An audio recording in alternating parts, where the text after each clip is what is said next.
नमस्कार, good morning. सुबह के 10 बज चुके हैं। अगर अभी अभी आपने अपना टीवी सेट ऑन किया है तो आपको बता दूं, आज का दिन आपके लिए, आपके खर्चों के लिए, आपके इन्वेस्टमेंट के लिए, आपके घूमने फिरने के लिए, आपके घर बनाने के लिए बहुत बहुत महत्वपूर्ण है, क्योंकि आज बजट पेश होने वाला है।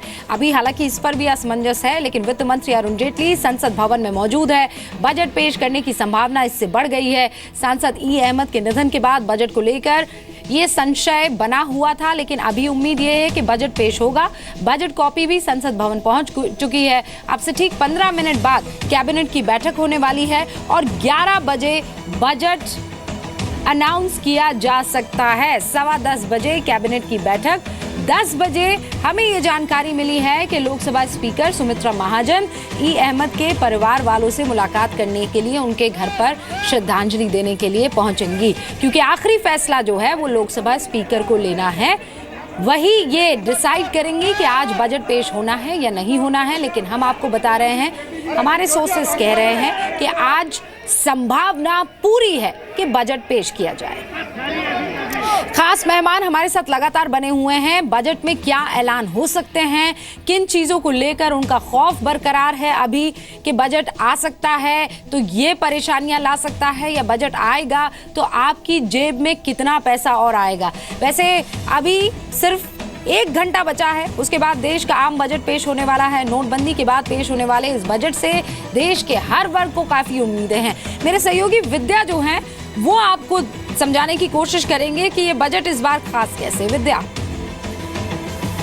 रूबिका, जब भी बजट पेश होता है तो हर वर्ग के लोग अपने अपने हिस्से का फायदा देखने की कोशिश करते हैं, यानी कि उसमें से तोहफा या गिफ्ट ढूंढने की कोशिश करते हैं। तो मेरे हाथ में जो ये पन्ने हैं, इनके जरिए मैं अपने दर्शकों को बताता हूं कि दरअसल इस बार जो बजट पेश हो रहा है, 1 घंटे के बाद जो बजट उम्मीद है कि पेश कर दिया जाएगा, उसमें 10 फायदे उनके लिए क्या हो सकते हैं। देखिए, सबसे पहला फायदा जो हो सकता है इस बार लोगों के लिए वो ये कि टैक्स स्लैब में इस बार बदलाव हो सकता है। 2.5 लाख से इसकी सीमा 3 लाख तक की जा सकती है। सूत्रों के हवाले से खबर है, लेकिन उम्मीद है कि इससे 5 से 10 हजार, अगर 3.5 लाख रुपए तक ये स्लैब बढ़ा दिया जाता है तो 10,000 रुपए तक की बचत लोगों की जेब में हो सकती है। इसके अलावा अगर अगली बात करें, दूसरा फायदा, दूसरा तोहफा जो है, बुजुर्गों को 5 लाख रुपए की सालाना आय तक टैक्स में छूट मिल सकती है। ये बुजुर्गों के लिए तोहफा हो सकता है। महिलाओं को 3 लाख तक की आय पर टैक्स में छूट मिल सकती है। तो महिलाओं के लिए, जो आधी आबादी जिसकी हम बात लगातार कर रहे हैं कि वो भी अपने फायदे के हिस्से की चीजें देख रहे हैं इस बजट में,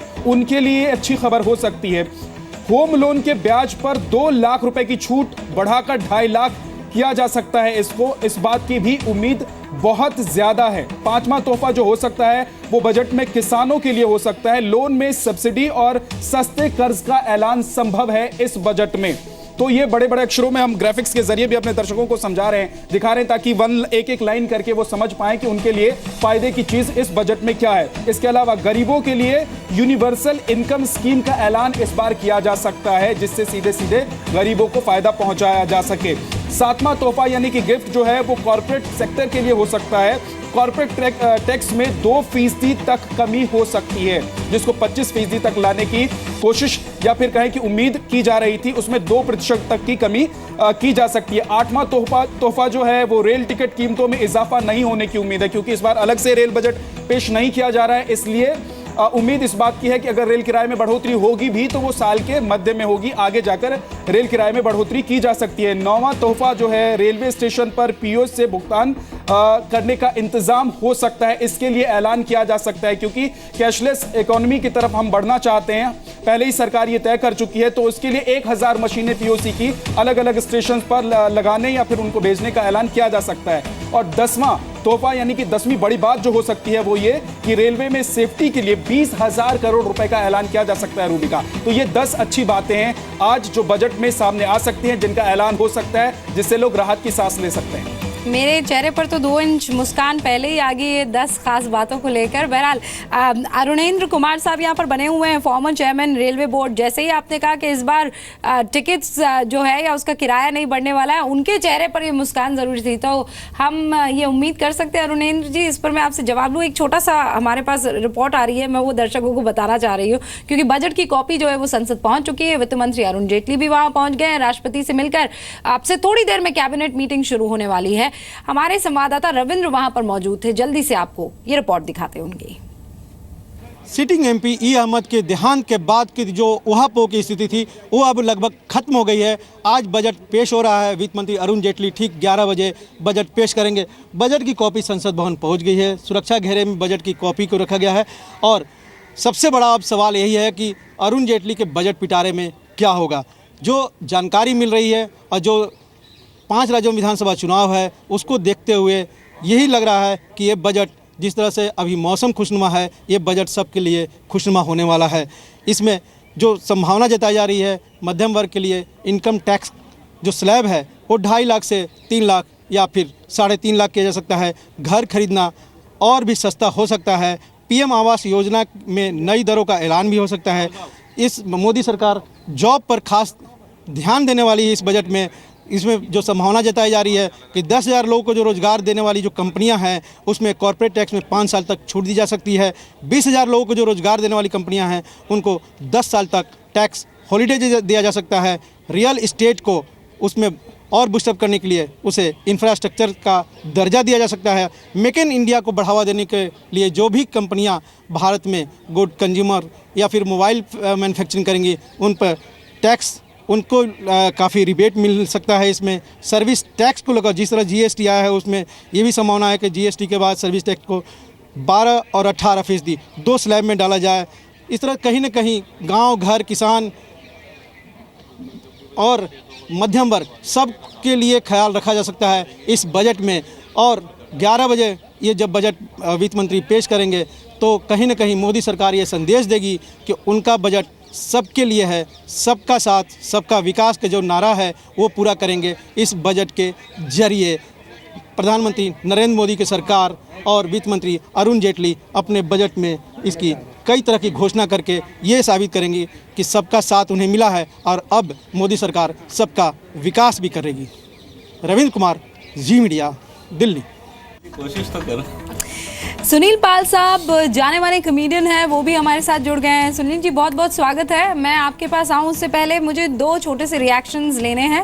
पहले मैं मेरा ये वाला वादा पूरा कर लेती हूँ, फिर उसके बाद अरुण जेटली अपना वादा पूरा करेंगे और फिर आप अपना वादा पूरा कर लीजिएगा। लेकिन अरुणेंद्र जी, सर इस बार सस्ता होना है टिकट, महंगा होना है टिकट, आपको क्या उम्मीद है? टिकट के दाम पे तो जहाँ तक मेरी आशा है कोई असर होना दिखता नहीं है, क्योंकि ये अब आशा की जाती है कि भारतीय रेल जो धन का उपार्जन करे वो नॉन टिकट सोर्सेज से करे।